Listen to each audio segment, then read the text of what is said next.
राधे राधे, हरे कृष्णा। आज हम सुनेंगे पुरुषोत्तम मास महात्म्य कथा का 5वां अध्याय।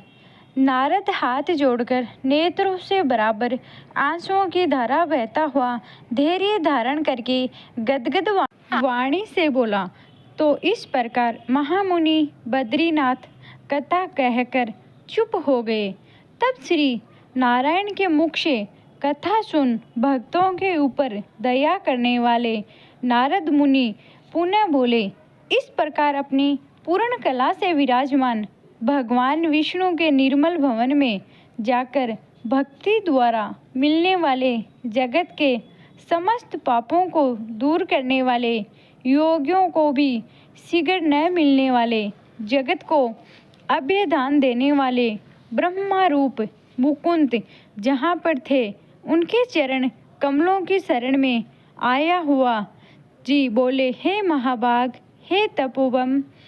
इस प्रकार अधिमास के वचनों को सुनकर हरि श्री चरणों के आगे पड़े हुए अधिमास से क्या कहा तो श्री नारायण बोले कि हे पाप रहित, हे नारद, जो श्री हरि ने मलमास के प्रति कहा है वह हम कहते हैं। सुनो हे मुनि श्रेष्ठ, आप जो सतकथा कहते हैं हमसे पूछते हैं, आप धन्य हैं। तो श्री कृष्ण बोले, हे अर्जुन, बैंकुट धाम का वार्तात हम तुम्हारे मुख से कहते हैं, सम्मुख कहते हैं, तो ध्यान पूर्वक सुनो।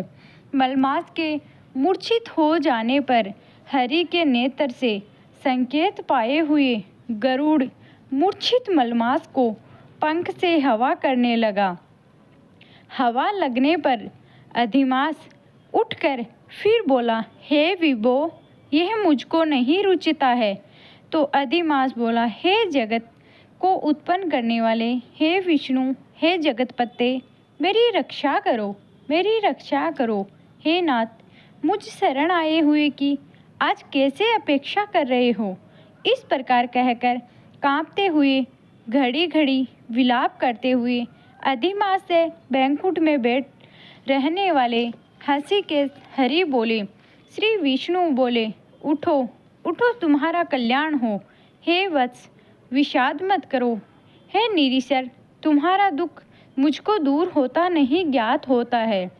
ऐसा कहकर प्रभु मन में सोचकर क्षण भर में उपाय निश्चय करके पुनः अधिमास से मधुसूदन बोले।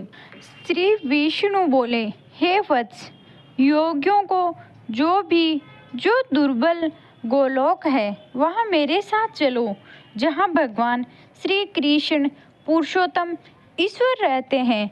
गोपियों के समुदाय के मध्य में स्थित 2 भुजा वाले मुरली को धारण किए हुए नवीन मेघ के समान श्याम लाल कमल के संदर्भ नेत्र वाले शरद पूर्णिमा के चंद्रमा के समान अति सुंदर मुख वाले करोड़ों कामदेव के लावण्य की मनोहर लीला के धाम पीतांबर धारण किए हुए, माला पहने हुए, वनमाला से विशुभूत उत्तम रत्नाभरण धारण किए हुए, प्रेम के भूषण भक्तों के ऊपर दया करने वाले, चंदन, सर्वों, कस्तूरी और केसर से युक्त वक्ष स्थल में श्रीवत चिन्ह सुशोभित कौस्तुमणि से विराजमान, श्रेष्ठ से श्रेष्ठ रत्नों के सार से रचित किरीट वाले, कुंडलों से प्रकाशमान रत्नोल के सिंहासन पर बैठे हुए और पार्षदों से घिरे हुए जो है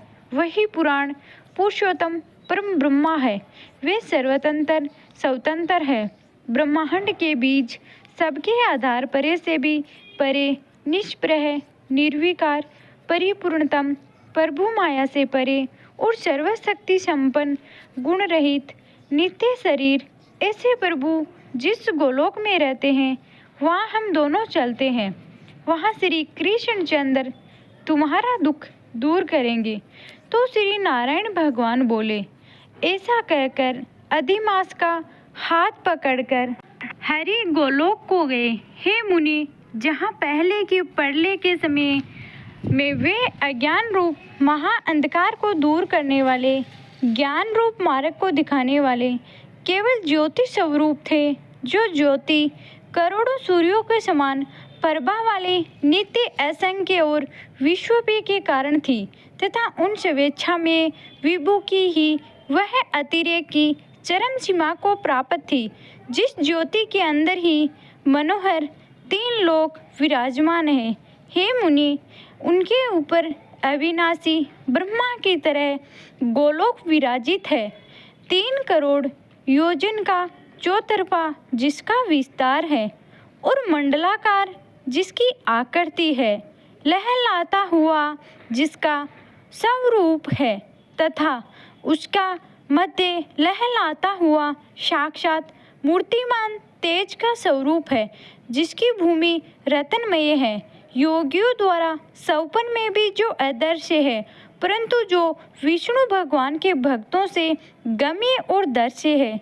ईश्वर ने योग द्वारा जिसे धारण कर रखा है, ऐसा उत्तम लोक अंतरिक्ष में स्थित आदि व्याधि बुढ़ापा मृत्यु शोक भय आदि से रहित है।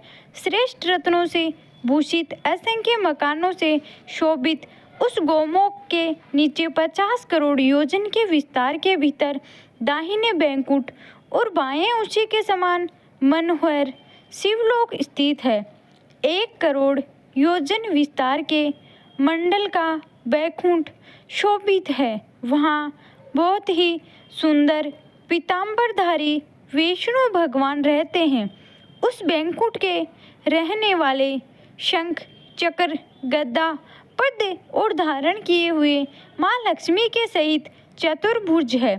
उस बैंकुट धाम में रहने वाली स्त्रियां बजते हुए नुपुर और करदनी धारण की है, सब लक्ष्मी के समान रूपवती है।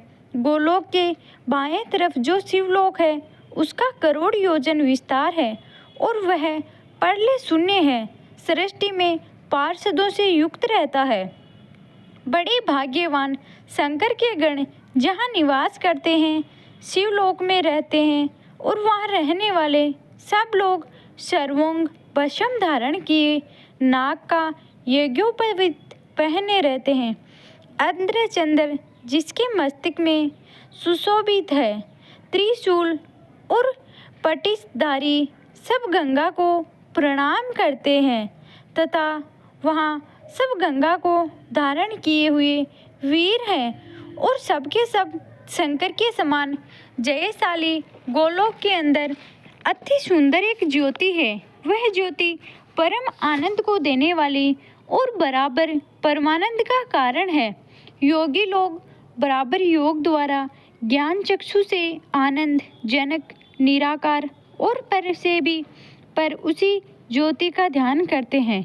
उस ज्योति के अंदर अत्यंत सुंदर एक रूप है जो नीलकमल के पत्तों के समान श्यामलाल कमल के समान नेत्र वाले, करोड़ों शरद पूर्णिमा के चंद्र के समान शोभायमान मुख वाले, करोड़ों कामदेव के समान सौंदर्य की लीला का सुंदर धाम, 2 भुजा वाले मुरली हाथ में लिए मंदहास्य युक्त पीतांबर धारण किए हुए श्री वत्सिन से सुशोभित वक्ष स्थल वाले, कौस्तुभाणी से सुशोभित करोड़ों रत्न, उत्तम रत्नों से जड़ित चमचमाते किरीट और कुंडलों को धारण किए रत्नों के सिंहासन पर विराजमान वनमाल से सुशोभित वही श्री कृष्ण नाम वाले पूर्ण परम ब्रह्मा है। अपनी इच्छा से ही संसार को नचाने वाले, सबके मूल कारण, सबके आधार पर से भी परे, छोटी अवस्था वाले, निरंतर गोप वेश को धारण किए हुए, करोड़ों पूर्ण अवस्था वाले, निरंतर गोप वेश को धारण किए हुए, करोड़ों पूर्ण चंद्रों की शोभा से शोभायमान युक्त, भक्तों के ऊपर दया करने वाले, निष्प्रय विकार रहित परिपूर्णतम स्वामी, रासमंडल के बीच में बैठे हुए शांत स्वरूप, रास के स्वामी, मंगल स्वरूप, मंगल करने के योग्य, समस्त मंगलों के मंगल, परमानंद के राजा, सत्य रूपी, कभी भी नाश न होने वाले, विकार रहित समस्त सिद्धों के स्वामी, संपूर्ण सिद्धि के स्वरूप, अशेष सिद्धियों के दाता, माया से रहित ईश्वर, गुण रहित नित्य शरीर, आदि पुरुष अव्यक्त अनेक है, नाम जिनके अनेकों द्वारा स्तुति किए जाने वाले, नित्य स्वतंत्र आदित्य शांत स्वरूप, भक्तों को शांति देने में प्रायण है। ऐसे परमात्मा के स्वरूप को शांति प्रिय, शांत और शांति प्रणाया, शांति देने में परायण, ऐसे परमात्मा के शांति प्रिय अनेक स्वरूप है तथा उनके शांति और परायण गण बहुत ही, जो विष्णु भक्त है वे ध्यान करते हैं। इस प्रकार के स्वरूप वाले भगवान कहे जाने वाले वही एक आनंद कंद श्री कृष्णचंद्र है।